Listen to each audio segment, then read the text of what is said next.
जयपुर नाम के शहर में तेजस अपनी पत्नी नीरू के साथ रहता था। पति पत्नी दोनों ही नौकरी करते थे। एक दिन तेजस गांव अपनी माँ के पास फोन करता है। हेलो, प्रणाम माँ। जीते रहो माँ। तुम दादी बनने वाली हो हैं? अरे वाह, ठीक है बेटा, मैं कल ही आती हूँ। जब माँ जी शहर पहुंची तो बेटी बहू ने बहुत अच्छे से स्वागत किया। लीजिए माँ जी, चाय। अरे गर्मा गर्म पकोड़े ले आओ माँ के लिए।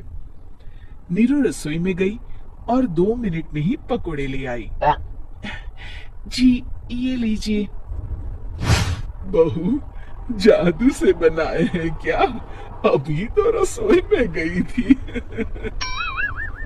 Yummy! माँ जी, शीला रसोई में पकोड़े तल रही है, मैं बस लेकर आई।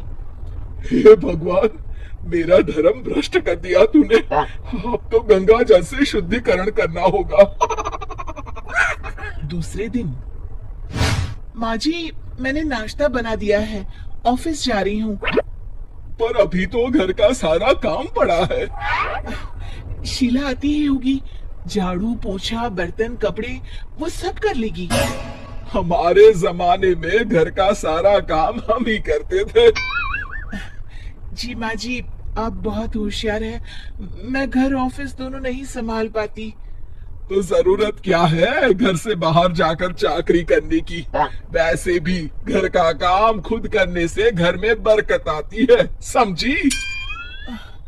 पर माँ जी। पर वर कुछ नहीं, इस महीने की पगार मिले फिर ऑफिस बंद। हाँ।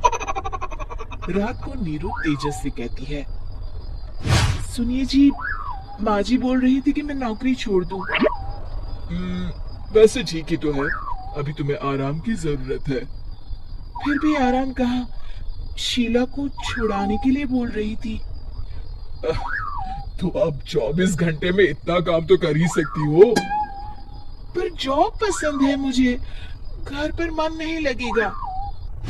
अगले दिन जब दोनों ऑफिस के लिए निकल रहे थे, मेरी तो कोई कीमत ही नहीं है इस घर में। माँ जी, आजकल महंगाई बहुत है, रहन सहन भी बदल गया है, दोनों नौकरी करते हैं तभी ठीक रहता है। अच्छा, तू कहना क्या चाहती है? मेरा बेटा तुझे बिठा के खिला नहीं सकता? तू ही इस घर का खर्च चला रही है, हैं? नहीं माँ जी, मेरा वो मतलब नहीं था। मतलब खूब समझती हूँ, ये बाल धूप में सफेद नहीं किए मैंने। हाँ। अब तो ये रोज का काम हो गया था। तेजस भी रोज की झिकझिक से परेशान हो गया था। एक दिन उसने कहा, नीरू, वैसे भी तुम्हें मैटरनिटी लीव मिलने वाली है, तो अभी से छुट्टी ले लो। पर क्या, मेरी सैलरी अच्छी खासी है। आखिर नीरू ने रिजाइन कर दिया। जब बच्चा हुआ तो घर में सब बहुत खुश हुए। कुछ दिनों बाद तेजस फाइल देख रहा था। क्या हुआ तेजस, कुछ परेशान लग रहे हो? हाँ, वो हमारी जितनी सेविंग्स थी वो तो हॉस्पिटल में और छठी के फंक्शन में खत्म हो गई है नीरू। और अभी वैसे मंदी चल रही है तो मैं बोल रही थी कल मुन्ना को हेपेटाइटिस का टीका लगवाना है। नीरू, क्या पोस्टपोन नहीं कर सकते? नहीं जी, बिल्कुल नहीं। अब तेजस को समझ में आ रहा था कि उससे गलती हुई है। पैसों की कमी का असर घर के माहौल पर भी पड़ रहा था। अगले दिन, बेटा, मेरा चश्मा और ये दवाइयाँ ले आना, पर्चा देते हुए माँ जी ने कहा। जी। तेजस, मुन्ना के लिए दूध का डिब्बा और डायपर भी ले आना, और ये किराने के सामान की लिस्ट है, इसे भी लाना है।